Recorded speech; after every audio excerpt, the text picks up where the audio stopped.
Now I have to tell you, I had a great time reading all the comments from this morning's April Fool's Day fly.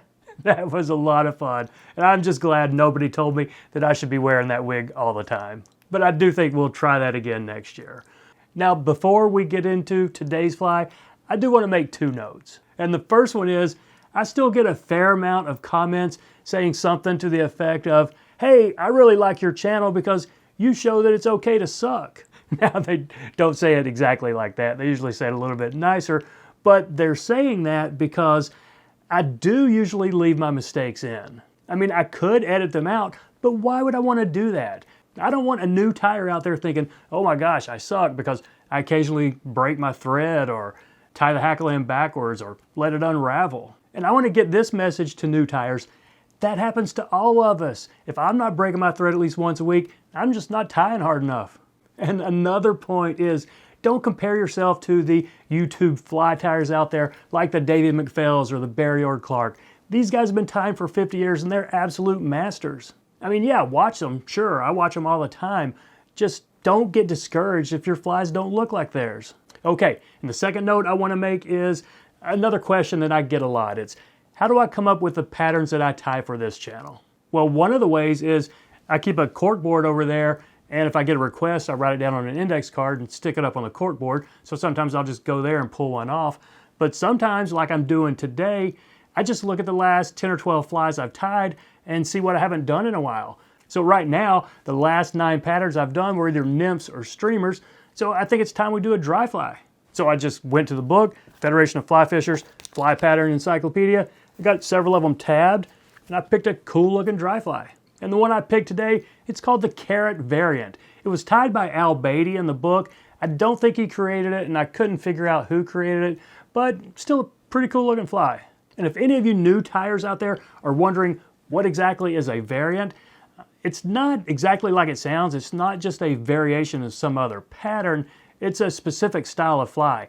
It's a dry fly. Usually it has a little bit longer of a tail, but a significantly longer hackle, and then probably a thin body. And they're tied this way because they're meant to just land really delicately on the water and be pretty high floaters. So this one today, the Carrot Variant. It's a very simple tie, but I think it's pretty cool looking, and I think you're gonna like it. Let's give it a shot.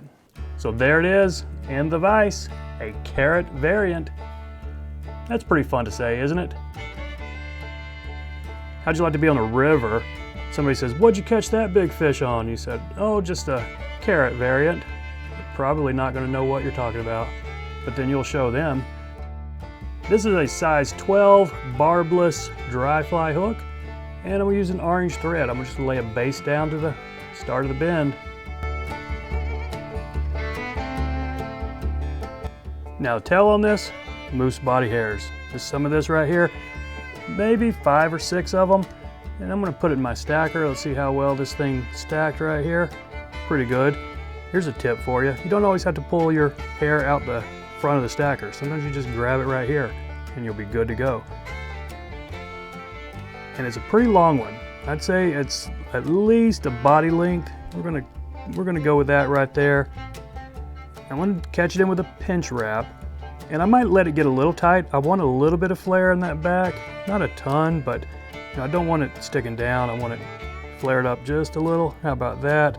I think that's fine right there. Don't want it to spin around on the front, so now I'm going to take some loose wraps up front here. Okay, that's about as far as I want to go. Now I'm going to put a tight wrap, and it's going to flare up front, but that's fine. We're cutting all that off here in just a second.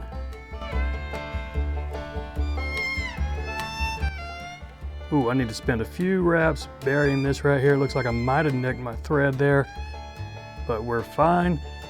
And I'm gonna just put a few wraps right here, trying to hide some of this dark moose hair right here. Let's take our thread back up the front. Now we're gonna catch in this DMC silver thread. Now here's what a full strand of it looks like right there. You can tell it's braided into 3 pieces. We're only going to use 1 piece right here. So this, let's catch this in maybe a little farther back right here, because I'm going to put a lot of hackle on this. So a little pinch wrap right there. And don't try to do what you do a lot of times and just pull that until you get it to the right length, because you can strip this, metal tinsel off of this thread core. So you have to treat this stuff kind of gingerly. Okay, after you get it caught in, and take it back up here, and again, I'm going to snip that tag up front off. Now, here's where we have some options. The original recipe just says build a thread body, and we could do that. We could flatten out this 70 denier and probably build a decent looking body, but it would take about 3 minutes, and it would take a lot of wraps. So what I'm going to do, I want to use some synthetic floss here. And you see what I did, how I pulled that short so I don't have to snip that off? That's what you don't want to do with this DMC silver thread, and I can tell you that from experience because I messed a piece up the last fly I just tied. So let's catch that in right there, and really this floss is just going to give us a smoother body here. Because you see that thread, it's a little bit corded up, how I made that body. This one, I'm just going to let this stuff flatten out as I wrap it up, and it should smooth out this body pretty nicely.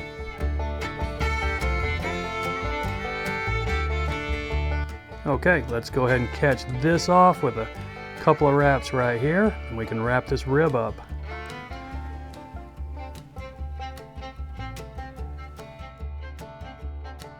And on this size 12, I think 4 wraps is probably going to be fine. Let's put 4 on and see what it looks like. All right, that's going to be fine. Those aren't perfectly evenly spaced. So this pattern is not going to win me any fly tying competitions, but maybe it'll catch a fish for me. We'll see.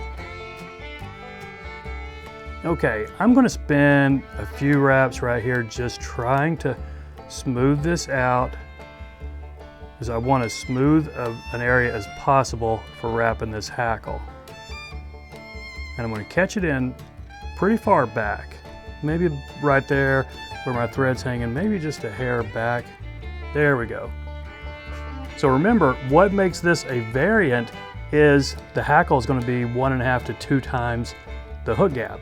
As this is a size 12, if I put it on my hackle gauge, I'd want maybe a size 10 or even an 8 feather, but I don't usually do that. I just gauge it and then put it around my hook and then pull it up till I get the right length of fiber, and then I'll just strip off a little bare stem right there and make my tie-in point.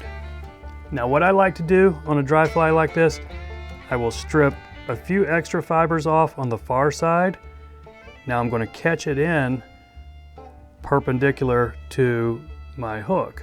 And I'm going to do a couple of figure 8 wraps. So that's 1 wrap right there, and now I can come back, under it, and then a wrap behind it. So let's do 2 wraps behind it right there, and now another 8 right there. So now my feather is pretty much locked perpendicular, but you don't want to snip the bottom off yet. You want to bend the stem forward and then catch it in going forward, and that will help hopefully keep this underbody area here where we're going to be wrapping this hackle.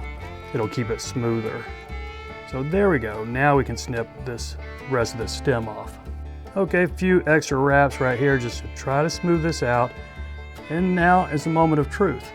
I want at least maybe 5 wraps of this, and I want 1 wrap right in front of the other.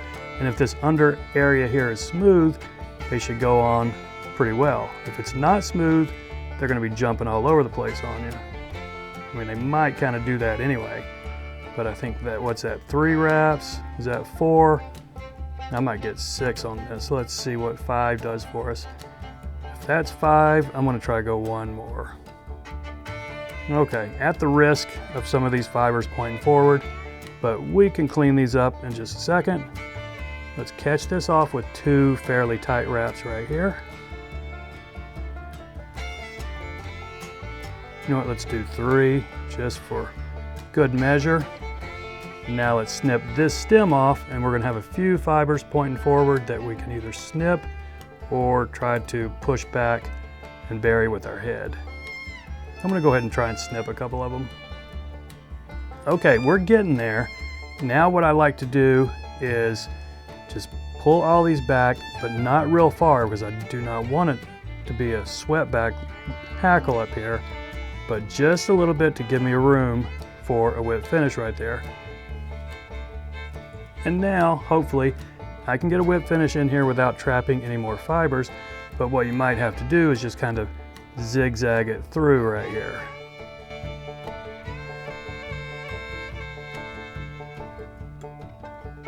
And it looks like we did it. I didn't trap any going forward.